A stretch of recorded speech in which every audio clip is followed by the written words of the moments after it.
계시록 3장 7절부터 13절까지입니다. 필라델비아 교회의 사자에게 편지하기를 거룩하고 진실하사 다윗의 설세를 가지시니 곧 열면 닫을 사람이 없고 닫으면 열 사람이 없는 그이가 가라사대 볼지어다 내가 네 앞에 열린 문을 두었으되 능히 닫을 사람이 없으리라. 내가 네 행위를 아노니 네가 적은 능력을 가지고도 내 말을 지키며 내 이름을 배반치 아니하였도다.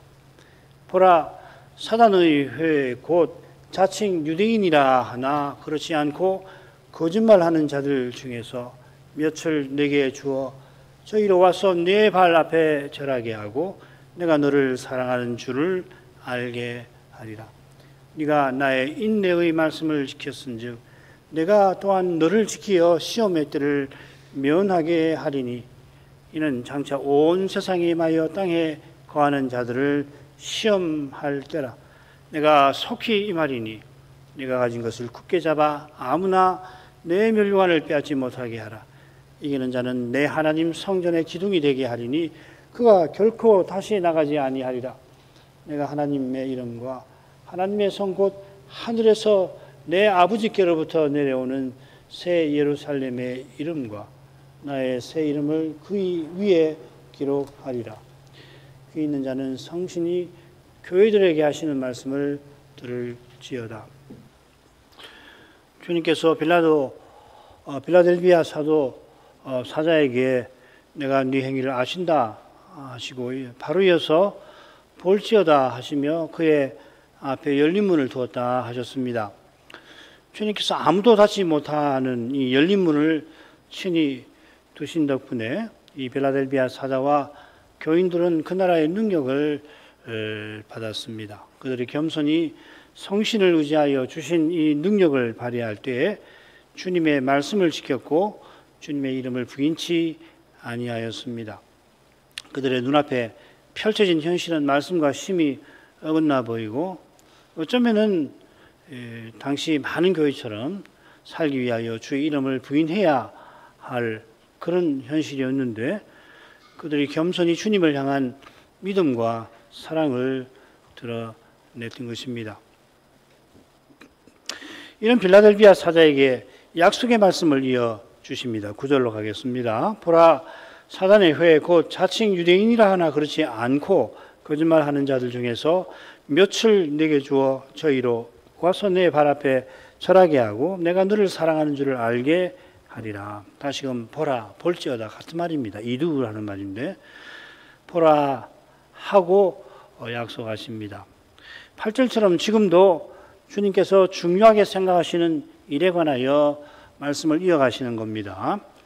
이 약속의 말씀은 사단의 회 곧 자칭 유대인들과 관련되어 있습니다. 둘째 서신에 이미 그들이 나왔죠. 이들을 특별히 사단의 회라, 사단의 회당이라 부른 것은 그들이 황제 숭배를 거부하는 이 기독교 교회, 참된 교회를 미워하여 해방하고서 서머나 사자가 궁핍을 겪게 했고 그것으로도 성에 차지 않아서 곧 서머나 일부 신자를 투옥당하게 할 거라고 주님은 예고하십니다. 그런 사단의 회 가운데에서 몇 사람을 주님께서 필라델비아 사자에게 주실 것입니다. 그들이 필라델비아 교회 앞에 절하게 하시고 주님이 이 교회와 사자를 사랑하신다는 것을 알게 하실 것입니다. 이 둘째 서신과 조금 다르게 여기서는 사단의 회를 거짓말하는 자들이라 덧붙이십니다. 이 계시록에 거짓말하다 이 동사가 이곳에서만 나옵니다만은 거짓말이라든지 또 거짓말하는 명사나 형용사가 또 나와요. 밑에 1번, 2번 다 표시해서 나오는 모든 절수를 써놨는데 종합하면은 계시록에서 거짓말은 이 배교와 밀접하게 붙어 있습니다. 이 요한서신에도 해당됩니다. 요한 1서 1장 6절, 10절 같은 데 보면 이 거짓말 거기만 아니고 거짓말하는 자 요한 1서 5장에 걸쳐서 이 거짓말이 다 이 배도하는 교회, 배도자를 가리켜 많이 사용됩니다. 주님께서 마귀를 거짓말쟁이라 거짓의 아비라고 부르신 사실에 근거하는 거겠죠. 너희는 너희 아비 마귀에게서 났으니 너희 아비의 욕심을 너희도 행하고자 하느니라. 저는 처음부터 살인한 자요 진리가 그 속에 없으므로 진리에 서지 못하고 거짓을 말할 때마다 제 것으로만 하나니 이는 저가 거짓말쟁이요 거짓의 아비가 되었음이니라. 마귀가 이런 존재고 역사 처음부터 이러한 방식으로 자기의 자녀를 늘 인류 가운데에서 뽑아다가 그들의 거짓을 통해서 이 교회를 미혹해 하는 일을 쭉 해온다는 이 사실을 우리는 항상 기억을 해야 하는 겁니다. 빌라델비아 서신에서 거짓말하는 자들도 사단의 회에 속한 자들인 것입니다. 이들 중에 몇을 주님께서 빌라델비아 사자에게 주겠다 하십니다. 8절에서 빌라델비아 사자와 교회 앞에 열린 문을 내가 주었다 하셨는데 자식 유대인이라 하나 아닌 자들 중에 몇을 주겠다 하십니다. 원문에는 누구에게 주신다는 말씀은 없지만은 이어 나오는 내용을 참조해서 한글 개역은 너에게 주겠다 이렇게 번역을 한 것 같아요. 그러니까 이어 나오는 내용을 정확하게 아는 것이 지금 사단의 회중에 몇을 주겠다 하신 뜻을 확정하는 데 도움이 됩니다. 이 크게는 해석이 둘로 나뉘는데 뭐 다른 해석 하나는 살피지 마시고 제가 해석하는 것을 들으시면 좋겠습니다.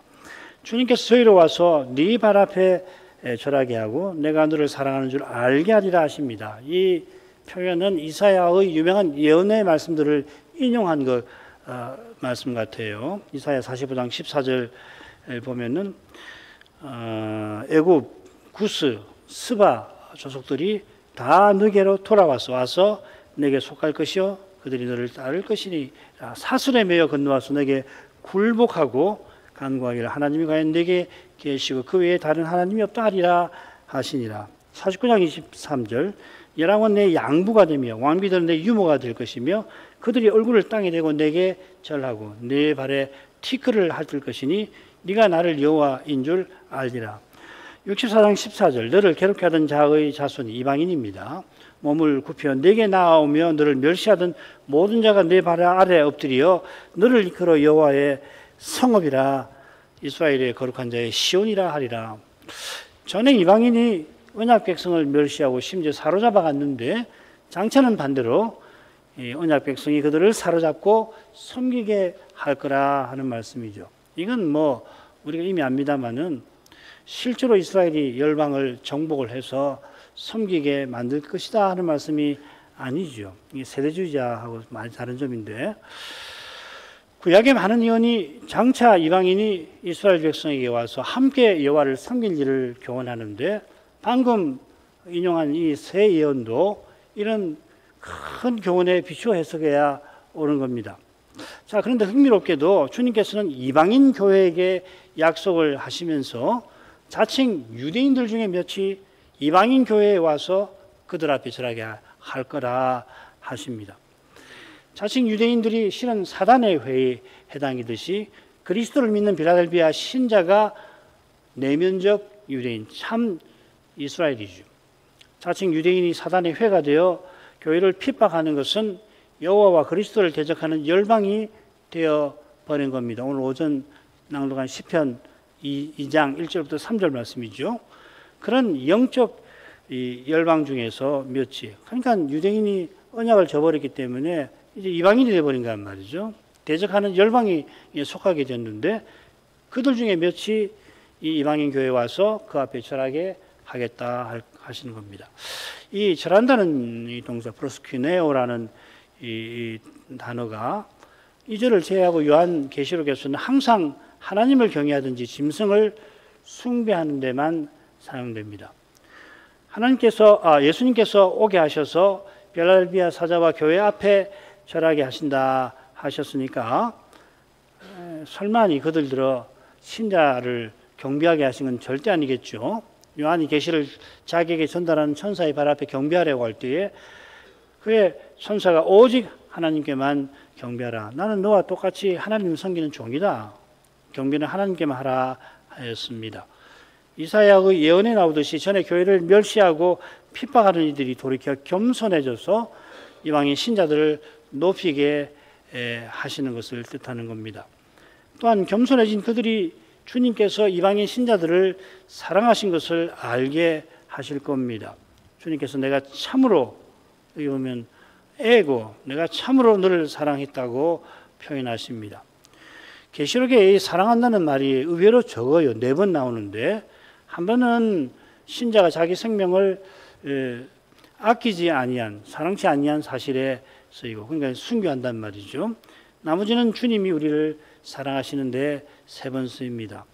계시록 1장 5절에 보면은 주님께서 우리를 사랑하셔서 그의 피로 우리를 우리 죄에서 해방하셨습니다.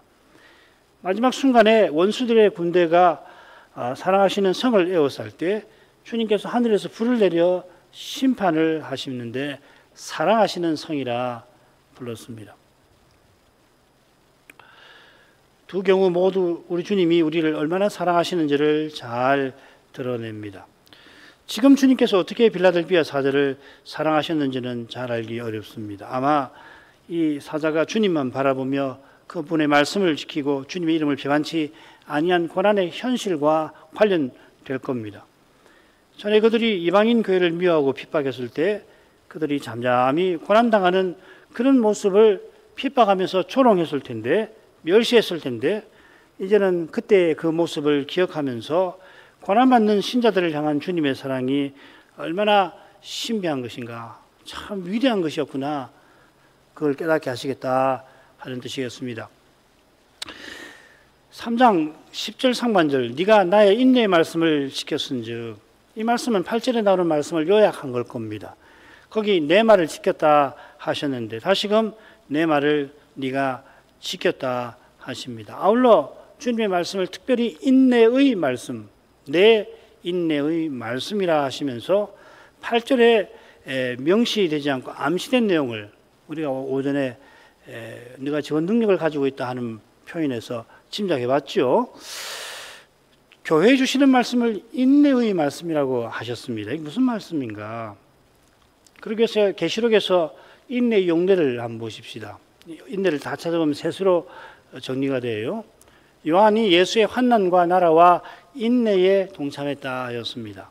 계시록 2장에 보면은 3절, 2, 3, 19절에 보면 에베소 사자와 도아디라 사자의 이 칭찬받는 행위로서 인내가 언급이 되어 있습니다.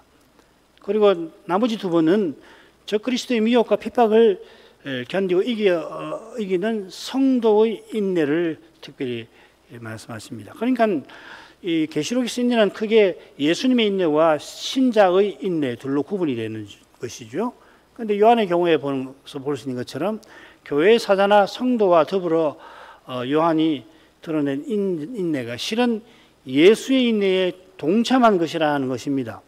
가령 요한이 예수의 환난에 동참한 것이 예수께서 지상에서 십자가를 지시기까지 고난받으신 거기에 함께, 실제로 함께 했다는 뜻 아니지요. 그럴 수가 없는 겁니다.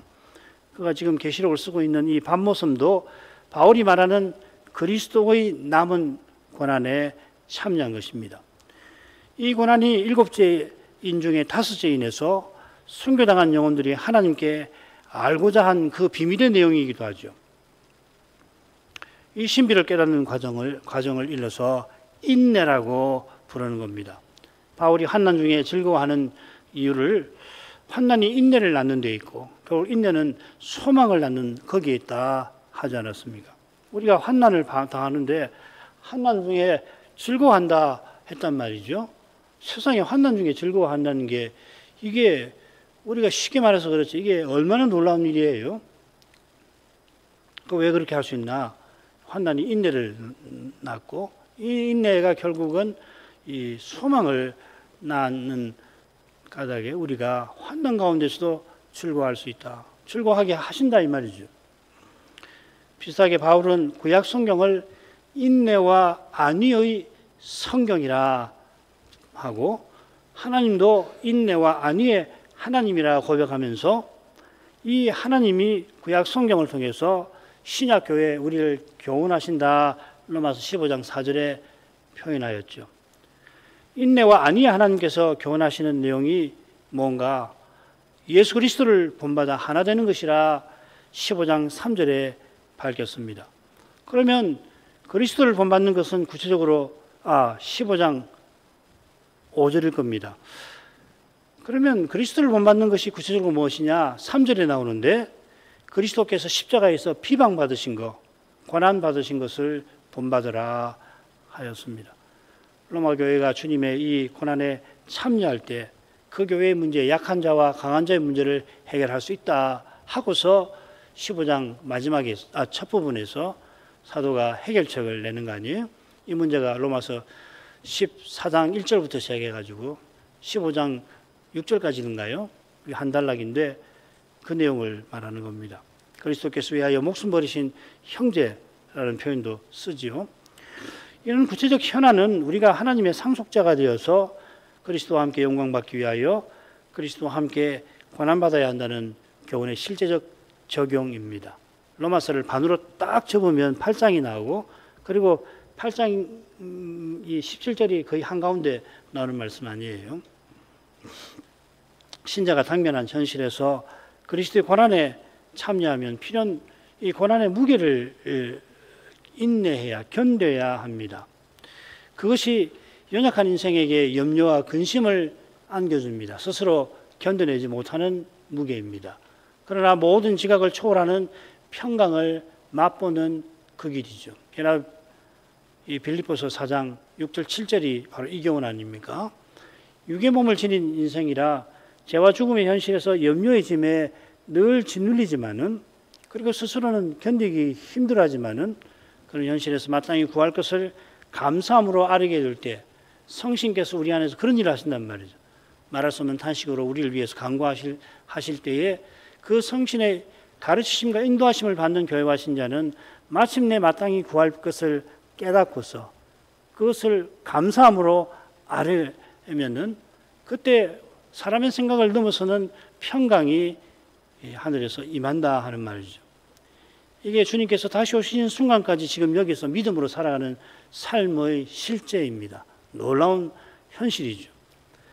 바울 사도는 이 삶을 그리스도와 함께하는 삶이라고 부르듯이 우리가 그리스도의 인내에 참여하는 삶인 겁니다. 이런 점에서 주님께서 주님의 말씀을 인내의 말씀이라 부른 줄 믿습니다. 그리스도와 함께함을 빼버리면은 주님의 말씀에서 주님이 우리에게 주시는 구원에서 남는 것이 하나도 없지요. 우리에게 주시는 구원에서 그리스도와 함께함이라는 것을 빼고서 남는 것이 있다면 큰 이상한 거란 말이에요. 도무지 있을 수 없는 거란 말이죠. 이게 문제 아니에요. 이게 교회와 개인의 삶에서 이 문제의 근원은 여기 있는 거 아니에요. 그리스도 외에 무엇? 말씀도 마찬가지 아닙니까? 모든 성경이 내게 대해서 증거한다. 그렇게 실컷 고백을 하고서 그 내용이 실제로 뭘 의미하느냐? 그리스도와 함께 고난을 받음으로 그리스도와 함께 영광에 이른다. 그거 아니에요. 그런데 실제에서는 장차도 영광을 얻고 지금도 고난 대신 영광을 얻고자 하는 것이 문제 아니에요. 그러니까 그리스도 외에 자꾸 무엇을 바라고 구하고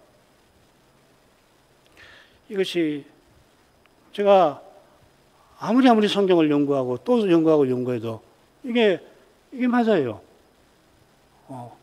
이거 말고 다르게 성경에서 뭘 가르치는지 난 잘 모르겠습니다. 만약에 다른 것을 가르치라고 했는데 제가 가르치지 않는다면은 그 책임은 저에게 크게 있겠죠. 하나님 앞에서 교회 앞에서 정직하게 고백을 하지만은 제가 성경의 어떤 국한된 부분을 지금 집중적으로 필요하면 그렇게 해야 되는 겁니다. 항상 모든 말씀을 늘 하는 것이 아니고 때 경우에 따라서는 어떤 말씀을 특별히 가르치는 경우도 있어야 되겠죠, 그렇죠? 그런데 그런 것이 아니고 이게 하나님 말씀을 가르친 대도예요. 만약에 제가 잘못했다면은 제가 기꺼이 책임을 지지요. 그런데 저는 하나님 앞에 양심을 걸고 이야기하지만은 성경이 그걸 가르치는 거예요. 그리스도와 함께 고난받지 않고서 영광에 이르는 그런 길 없습니다. 그 말은 주님이 다시 오시는 순간, 우리가 이 육신을 벗어나는 순간까지 죄와 죽음의 현실에서 한 발자국도 우리가 벗어날 수 없다는 거하고 딱 붙어 있는 거란 말이에요. 그것을 놓고서 성경이 말하는 평강, 기쁨, 그리고 염려와 근심도 생각을 해야 되는 거죠. 동전의 양면과 같은 거란 말이죠. 그걸 다 이루면은 오직 그리스도를 전부로 모심. 그리스도와 함께. 그게 우리 개혁파 구원론의 핵심 아니에요? 구원론의 핵심이고 기독론도 마찬가지예요. 내가 길이요 생명이니 내가 길이요 진리요 생명이니 나로 말미암지 않고는 아버지께 올 자가 없느니라. 모든 성경은 내게 대하여 증거하는 것이다.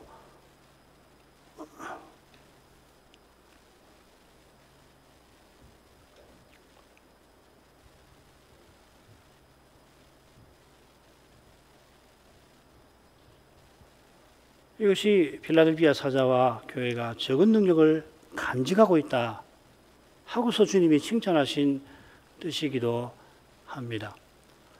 이 교회와 신자가 고난의 현실을 견디고 이긴 비결이 능력 주시는 주님을 전심으로 바라본 데 있는 겁니다. 사람 눈에는 힘든 현실만 가득한데도 믿음의 눈으로 주님을 바라본 겁니다. 하늘을 바라본 것이지요. 거기에 성도의 인내가 나타납니다. 사람이 봐서는 당장 주저앉을 것 같습니다만 주님이 고난의 무게를 견디도록 해주시는 겁니다. 실은 주님이 그 고난을 통해서 지극히 크고 영원한 영광의 무게를 이루어내고 있다. 고린도 후서 4장 17절 말씀이던가요? 이 위대한 강경은 믿음의 눈도 다 헤아리지 못합니다. 그래서 우리가 고난 받는 줄 알면서도 슬픈 거예요.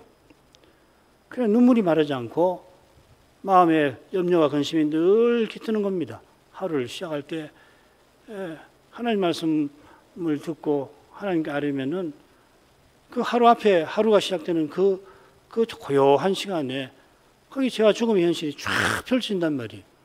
그럼 차인이 염려가 들죠. 주님의 교회는 이날 어떻게 가야 하는 건가?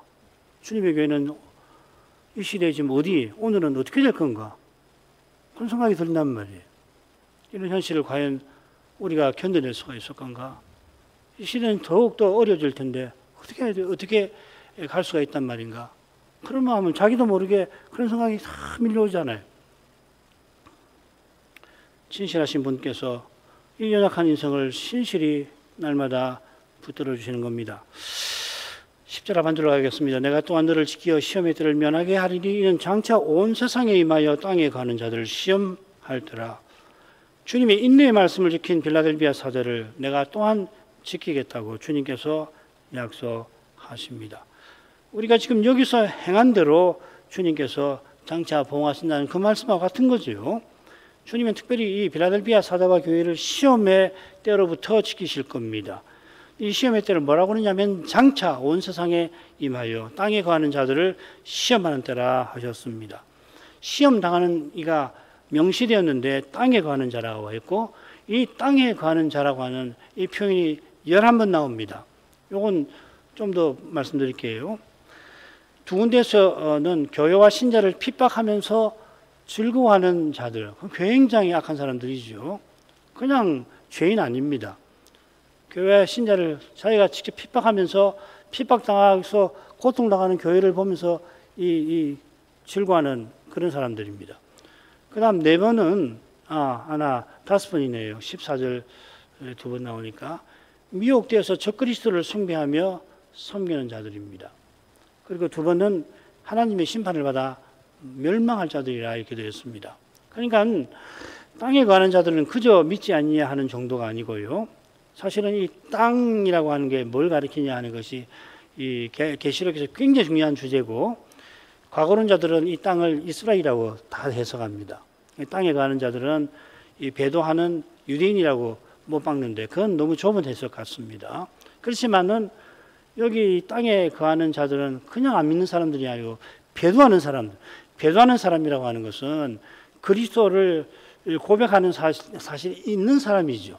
그리스도를 고백하고 배반하는 거 아니에요. 배도라고 하는 것이. 그런 중요한 표현입니다. 앞으로 나올 때 계시록 읽으실 때 이 내용이 나오면 이 셋 중에 하나니까 사실 똑같으죠. 그죠? 그러니까 이 용어가 나오는 이 주제나 맥락이라는 게 매우 심각한 배도와 심판, 핍박 이런 맥락이라고 생각하시면 되겠습니다. 자, 시험 받을 자는 땅에 가는 자들이라고 언급되어 있는데 시험하는 자는 밝혀져 있지 않죠. 우선 이 시험은 장차 있고 온 세상에 임할 겁니다. 에베소 사자가 거짓 사자를 시험하여 물리친 것처럼 장차 주님이 시험하셔서 심판받을 염소들을 심판하실 것입니다. 필라델비아 사자와 신자는 그 심판에서 면하도록 하실 겁니다. 이 면하게라고 번역한 낱말이 9절에서는 몇몇 중, 뭐뭐 중에서 몇하고 이렇게 번역이 되었습니다. 이게 전치사예요. 헬라어의 에크라고 하는 전치사는 영어로는 from입니다. 그래서 뭐뭐으로부터, 그래서 면한다라는 말, from이라면 떠난다는 뜻이 있으니까 시험에 대해서 떠나는, 면하는, 그리고 사단의 회로부터 몇 이렇게 각각 해석을 하는 겁니다. 이 에크라는 전치사가 굉장히 중요합니다. 사단의 회로부터 몇을 필라델비아 사자와 사자와 교회 앞에 오게 하셔서 하나님을 섬기게 하듯이 장차 이들을 지켜서 심판으로부터 보호해 주신다 하는 겁니다.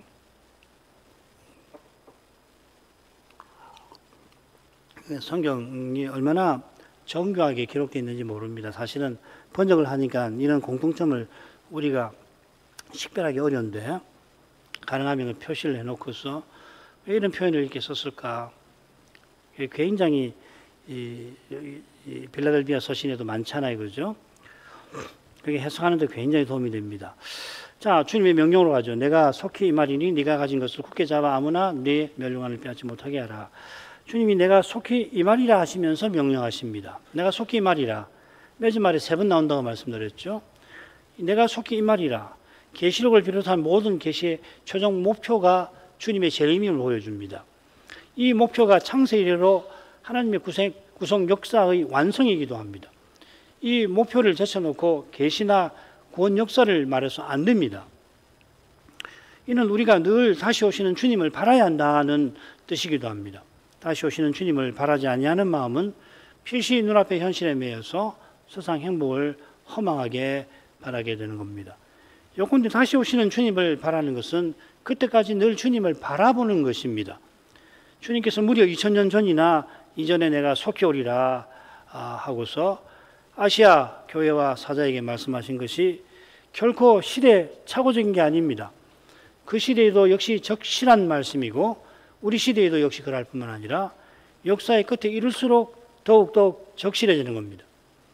현실에 딱 맞는 말씀이란 말이죠. 그처럼 주님을 늘 바라보는 교회는 오직 주님만 모시는 신자는 더욱 다시 오시는 그날을 주님과 같아지게 하실 그 순간을 바라게 될 겁니다.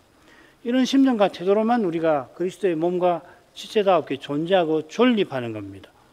이 심정과 태도는 오직 그리스도를 전부로 삼는 믿음과 하나처럼 붙어 있는 것입니다.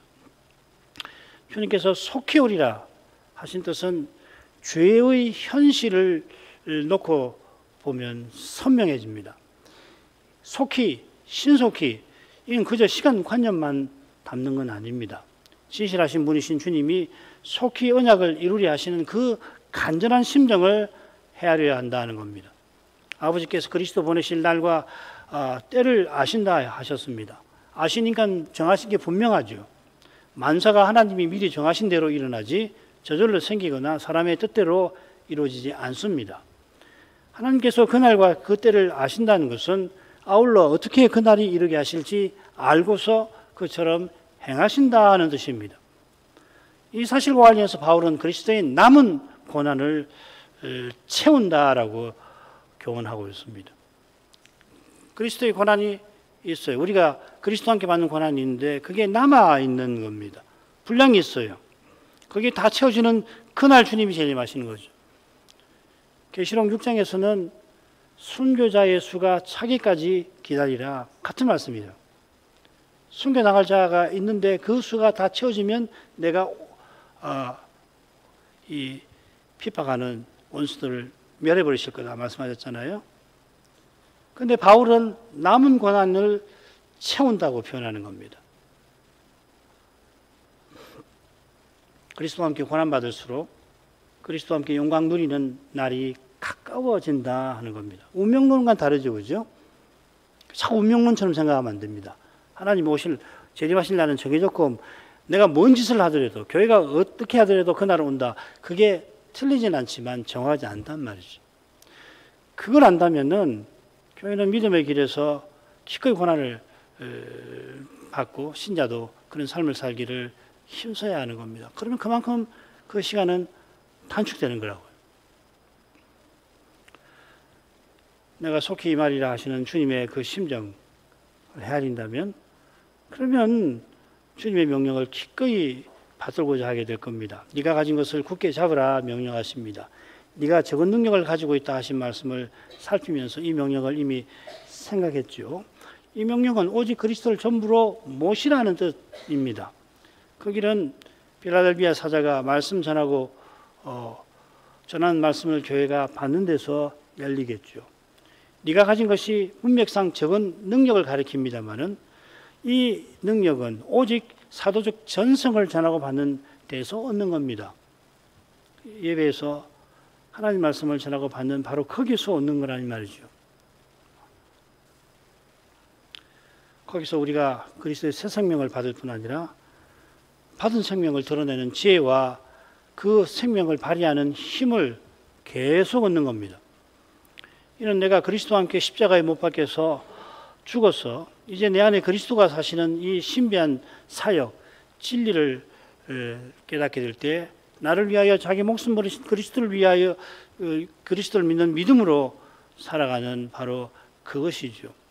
이 진리를 주님이 이제 내 안에 사신다는 걸 깨닫는 만큼 우리는 그리스도를 믿는 믿음으로 살게 되는 거란 말이죠.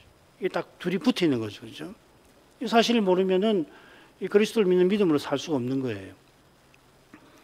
이런 삶이 주님의 명령을 받드는 실정입니다. 주님의 명령을 받드느니 오직 주님을 전부로 삼는 교회가 면류관을 장차 받습니다. 짝을 이루는 둘째 서신에서는 생명의 면류관을 약속하셨습니다.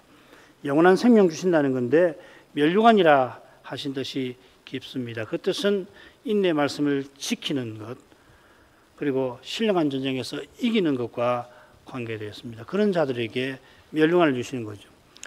서문화 사자가 열흘 동안 극심한 시험을 받을 때 죽도록 충성하면 생명의 면류관을 주실 거라 하셨는데 빌라델비아 사자가 그런 정도는 아닐지 모르지만 겸손히 성신을 의지하여 주의 이름을 부인하지 아니하면 이런 상을 받게 될 겁니다. 그 다음으로 가죠. 12, 13절 이기는 자는 내가 하나님 성전의 기둥이 되게 하리니 그가 결코 다시 나가지 아니하리라. 내가 하나님의 이름과 하나님의 성 곧 하늘에서 내 하나님께로부터 내려오는 새 예루살렘의 이름과 나의 새 이름을 그의 위에 기록하리라. 귀 있는 자 성신이 교회들에게 하시는 말씀을 들을지어다. 이기는 자에게 내 하나님의 성전에 기둥이 되게 해주겠다 약속하십니다. 이 약속이 담긴 뜻이 뭔가 하면 그가 결코 다시 나가지 아니한다 하는 말씀 붙었겠죠. 하나님의 성전에서 그가 결코 내쫓기는 일이 없을 겁니다. 이것은 네 앞에 열린 문을 두었으니 능히 닫을 사람이 없으리라는 말씀과 사실 짝을 이루고 있죠. 다윗의 비가 영원히 세워진 그 나라에 들어가게 하신 이는 영원히 하나님을 가까이 하게 하십니다. 하나님을 가까이 하는 곳이 주님의 초림 때까지는 성전이었죠. 이 성전은 구약시대 솔로몬 성전이나 또 뭐 성막도 마찬가지고 그 다음에 뭐 이 단도 마찬가지인데 하나님이 그리스도를 통해서 우리를 만나주시는 그 사실을 가리키지 않았습니까? 그래서 이 성전은 그리스도를 가리키고 그리스도를 모신 교회를 또한 가리킵니다. 그래서 우리는 지금 그리스도 안에서 하나님의 성전으로 지어져 가고 있다. 바울이 에베소서 2장 끝에서 교훈합니다. 베드로전서 2장 5절도 마찬가지입니다. 그 성전이 완성되어 장차 나타날 텐데 그 전경이 계시록 21장, 22장 5절까지인가 나오죠. 이기는 자는 지성소로 이루어진 이 새 예루살렘 성에 속하게 될 겁니다. 이런 진리 위에서 기둥이 되게 하겠다는 약속이 뭘까 좀 더 살펴볼 만하겠습니다. 이 성전 기둥이 되게 하겠다 하시는 말씀이 실제적으로는 성전에서 내쫓기는 일이 없겠다 하는 말이겠는데요. 아울러서 이것은 이어지는 내용과 붙어 있는 것 같습니다.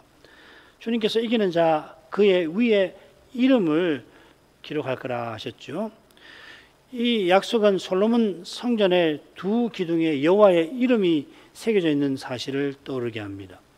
이 두 기둥은 야킨 그리고 보아스인데, 야킨은 그분이 여호와께서 세우실 거라 하는 말이고, 보아스라는 말은 그분에게 능력이 있다 하는 뜻입니다. 솔로몬이 성전 세우게 하신 뜻이 이 두 이름의 말씀에 담겨 있습니다. 이 말씀은 주님이 내가 내 교회를 세우리니 음부의 군사 이기지 못하게 하리라 하신 말씀과도 딱 붙어 있습니다.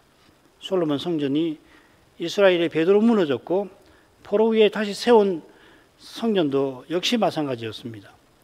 그런데 그리스도가 십자가 지실 때 이 성전의 휘장이 이미 찢어져 버렸습니다. 파괴됐다는 이야기입니다. 이것은 배도한 유대인이 주님을 미워하여 죽인 사실을 가리키는 동시에 십자가 지신 그 주님이 영원히 무너지지 않을 성전을 세우실 일을 가리키는 겁니다. 내가 세우리라. 세울 능력이 나에게 있다. 이 성전에 속한 자는 영원히 3위를 향하게 될 겁니다. 이 사실이 이기는 자 위에 기록한 이름과도 붙어 있습니다. 이름이 셋인데 내 하나님의 이름과 예루살렘, 새 예루살렘의 이름과 나의 새 이름입니다. 흥미로운 점이 새 예루살렘의 이름이 가운데에 나온 겁니다. 새 예루살렘이 하나님과 그리스도보다 중하다는 이야기가 아니겠죠. 새 예루살렘이 하나님과 그리스도를 영원히 모신 사실을 가리킬 겁니다. 우리가 21장에서 이 장면을 펴올 수가 있습니다. 이런 일들이 성신께서 교회들에게 하시는 말씀에서 얼마나 중요한 내용인지 아무리 강조해도 지나치지 않습니다. 지금 여기서 그리스도 아버지를 모시고 예배하는 바로 거기 이 영광이 이미 비치고 있는 겁니다. 이 영광을 보기 위해서 우리는 예배에 이르는 것입니다. 기도하겠습니다.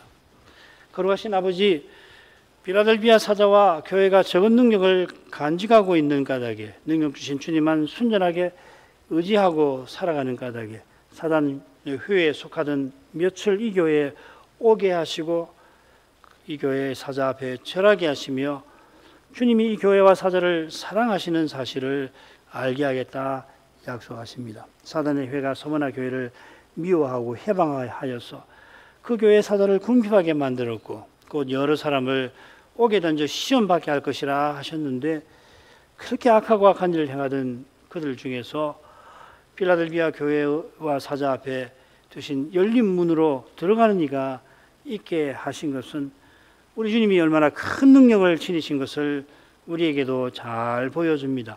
주님의 능력의 힘이 크신 것은 아울러서 사람이 보기에는 볼만한 것이 없어 보이는 필라델비아 교회와 신자를 주의 위대한 일에 써주신 바로 거기서 잘 드러나고 있사옵나이다.